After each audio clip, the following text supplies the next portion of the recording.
Min far havde lysten til det med sprogene. Det var også en forudsætning for at rejse. Og min far elskede loppemarkeder, hvor han købte alt muligt. I Holland, men især i Paris. Han gik meget op i noget keramik fra Normandiet.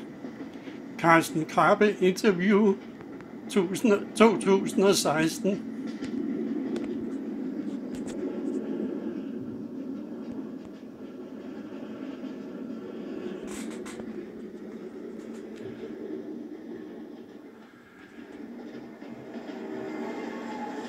Christian Krabbe, sovevognskonstruktør frem til 1970'erne på Københavns Hovedbanegård.